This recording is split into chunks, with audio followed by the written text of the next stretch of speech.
Amaranantsika ny vaovao avy eto an-toerana dia Aiady Malagasy nipoitra avy any amin'ny faritra avaratry ny Nosy Zazarada izay no anaran'ity fanatanjahantena ity hoentiny namana Zakinora Kotomanana amintsika anatin'ity fanadihadiana ity ny fampahafantarana izay Aiady Malagasy Zazarada izay.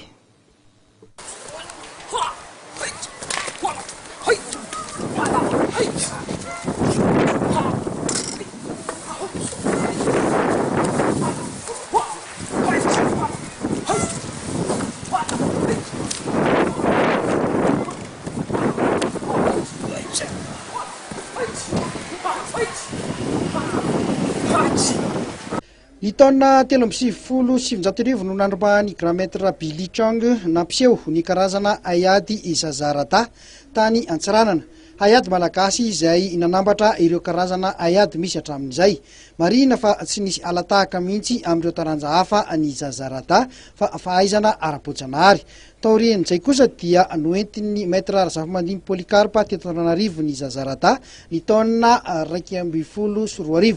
Hatreto aloha dia miisa 7 mahery mikatroka ity taranja ity eto an-drenivohitra. Toerana 3 moa no anaovan'izy ireo ny fanazarantena dia ny eny Ambohimanarina, Andavamamba ary ny eny amin'ny Cité Itosy. Anisan'ny tanjon'ny mpampianatra ny anaparitaka ity taranja ity manerana ny Nosy. Nanay zany ty manko lera maro soa fitaizana vatana. Fitaizana vatana zany fa mazava zay fa eo kosa mahatena hoe Zazarada zany le zavatra zany hoe tsy niforonina fa le olona le Grand Maître nampianatra anazy zany izy niaraka izy teraka zany efa nalala Iady io.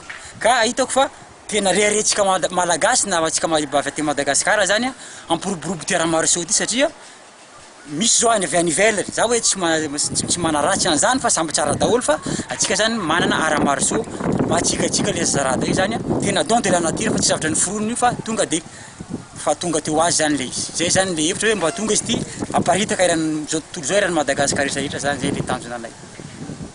Raha ny fantatra dia tsy mifidy sarangan'olona ny sokajy taona ny fanaovana ity taranja ity. Manoloana izany indrindra ary dia manantena ny mpakafy Aiady tsy ankanavaka ny tompon'andraikitra ao amin'ity taranja ity mba hiroboka ao anatin'izany taranja izany.